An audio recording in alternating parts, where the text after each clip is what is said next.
मेरे डियर साथी, हमसे एक 4 नंबर का क्वेश्चन डायग्राम बेस दिया है। ये पेपर देखा जाए तो आपका यूपी बोर्ड का पेपर है, जो यूपी बोर्ड का मॉडल पेपर जारी किया गया था 2024 और 25, यानी 4 मार्च का जो एग्जाम देने जा रहे हैं उसके एग्जाम के पॉइंट ऑफ व्यू से देखा जाए तो ये बहुत महत्वपूर्ण है ये क्वेश्चन।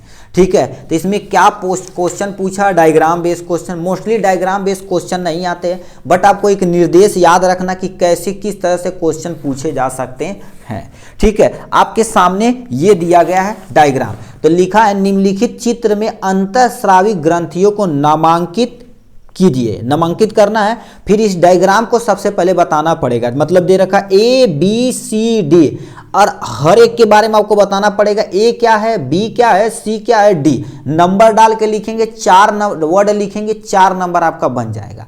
तो सबसे पहले अब इनके बारे में थोड़ा सा और नॉलेज ले लेते हैं, क्योंकि अगले बोर्ड एग्जाम में 2024 में एक क्वेश्चन पूछा गया था, अंतःस्रावित ग्रंथियां किसे कहते हैं। किन्हीं 4 ग्रंथियों के नाम लिखिए और उनसे होने वाले जो भी तुम्हारे पास स्राव होता है उनका कार्य का वर्णन करना पड़ेगा। तो सबसे पहले समझिए ठीक है, अंतःस्रावी ग्रंथियां क्या होती हैं। ठीक है, ये क्या लिखना पड़ेगा, अंतःस्रावी ग्रंथि क्या होती है, इसके बारे में सुनिए। अंतःस्रावी ग्रंथि क्या होती है, जिसे हम क्या बोलते हैं, ठीक है, एंडोक्राइन ग्लैंड बोला जाता है। ठीक है, एंडोक्राइन ग्लैंड बोला जाता है, जो आपके सामने ये दिया गया है। अब सुनिए, अंतःस्रावी ग्रंथियां क्या होती हैं। देखिए, मोस्टली देखा जाए तो ग्रंथियां 2 तरह की होती हैं, एक बाह्यस्रावी होती है, एक अंतःस्रावी।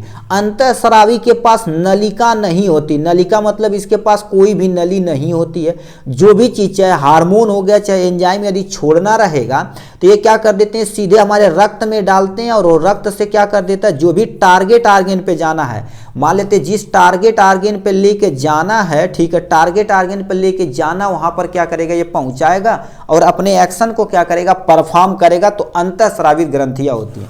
अब इससे बहुत सारे हार्मोन क्या कर देते हैं, स्राव होते हैं, जो इसके द्वारा के जैसे तुम्हारे पास अंतःस्रावित ग्रंथियां के अंतर देखा जाए तो तुम्हारे पास प्यूटिटरी ग्लैंड आती है, वृषण आता है, अंडाशय आता है, एड्रीनल ग्लैंड आती है, ऐसे बहुत सारी ग्लैंड आती है। आप समझ गए अंतःस्रावी ग्रंथियां क्या होती है, इतना चीज। अब क्या बताना है, इसके बारे में आपको बताना पड़ेगा। तो आप ऐसे हेडिंग डालेंगे। देखिए, आप कॉपी में नंबर पे लिखेंगे, तुम्हारे पास ए लिखेंगे, बी लिखेंगे, सी लिखेंगे, ये तुम्हारे पास क्या लिखेंगे, डी लिखेंगे। अब इसके नाम कैसे जानेंगे, आपको थोड़ा सा हम डायग्राम एक दिखाते हैं। यही सेम टू सेम डायग्राम वहां पर छापा गया है। ये इस आपके सामने सामान्य दे रखा है। ठीक है, सामने दे रखा। ठीक है, देखिए, ये 2 चीजें तुम्हारे पास क्या दे रखी। देखिए, ये वाला पोर्शन कहां ले गया, यहां ले गया, बी वाला तुम्हारे पास यहां ले गया। बी वाला मतलब यहां ले गया, इसे क्या बोलेंगे, पीयूष ग्रंथि बोलेंगे।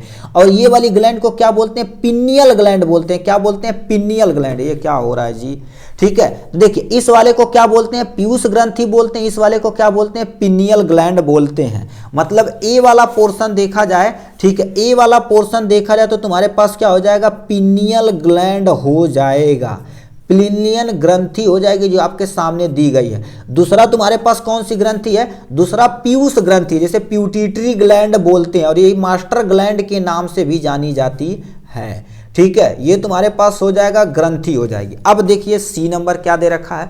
सी नंबर क्वेश्चन पूछा। देखिए, सी नंबर ये वाला पोर्शन, सी वाला तुम्हारे पास क्या दे रखा है, ये वाला पोर्शन दे रखा है। अब इसका सी पे क्या नाम लिखेंगे, अवटु ग्रंथि बोला जाता है। क्या बोला जाता है, अवटु ग्रंथि बोला जाता है। और सबसे लास्ट में देखिए, ये वाली ग्रंथि को डी वाला नाम दिया, तो डी को क्या बोलते हैं, थाइमस ग्लैंड बोली जाती है। तो ए का नाम आपको पिनियल ग्लैंड लिखना है, बी का नाम तुम्हारे पास पीयूष ग्रंथि लिखनी है, और सी का नाम तुम्हारे पास अवटु ग्रंथि लिखनी है, और डी का नाम तुम्हारे पास क्या लिखना है, थाइमस ग्लैंड लिखना पड़ेगा। इतना चीज आप लिखेंगे तो अपना काम बन जाएगा। इनके बारे में थोड़ा सा हम आपको नॉलेज दे देते हैं, इनका चार्ट पेपर हम दिखा देते हैं।